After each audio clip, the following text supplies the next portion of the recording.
അതെ, നമ്മൾ പറയുമല്ലോ കേരളം ദൈവത്തിൻ്റെ നാടെന്ന്.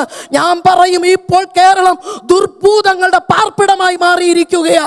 അതെ, മന്ത്രം കൊണ്ടും തന്ത്രം കൊണ്ടും കുലപാതകം കൊണ്ടും ദുർനടപ്പ് കൊണ്ടും പൈശാചികന്റെ പിടിയിൽ പ്രൈസലോ കേരളമായി തീർന്നിരിക്കുകയാ. കേരളീയർ ഇവിടെ ഉണ്ടെങ്കിൽ ഒന്ന് കരഞ്ഞാ നല്ലത്. കേരളത്തെ ഓർത്ത് കരയുക, കേരളത്തെ ഓർത്ത് കരയുക. നമുക്ക് പിന്നെ മറ്റ് രാജ്യങ്ങൾക്ക് വേണ്ടി കരയാം. നശിച്ചു കൊണ്ടിരിക്കുന്ന കേരളത്തിന് വേണ്ടി ഒരു ദിവസം മാറ്റിവെച്ചാൽ ഹല്ലേലൂയ അവിടെ ഒരു കൂട്ട ആത്മാക്കൾ വിടുവിക്കപ്പെടുവാൻ ഇടയായി തീരും. ആരാധനാലയങ്ങൾ അറ്റുപോയി. ഹല്ലേലൂയ. നമ്മുടെ കുഞ്ഞുങ്ങൾക്ക് ഭക്ഷണത്തിന് പഞ്ഞമില്ല, വിദ്യാഭ്യാസത്തിന് പഞ്ഞമില്ല, അവർക്ക് യാതൊരു സുഖ സൗകര്യത്തിനും പഞ്ഞമില്ല. ഒറ്റ കാര്യത്തിലാണ് ഒരു പഞ്ഞം കാണിക്കുന്നത്. അഭിഷേകത്തിൽ പഞ്ഞമായി പോയി, വചനത്തിൽ പഞ്ഞമായി പോയി, ഉപദേശത്തിൽ പഞ്ഞമായി പോയി. വിശുദ്ധിയുടെ ഉപദേശം പറയുന്ന സഭ ഇന്നില്ല, പാസ്റ്റർമാരില്ല.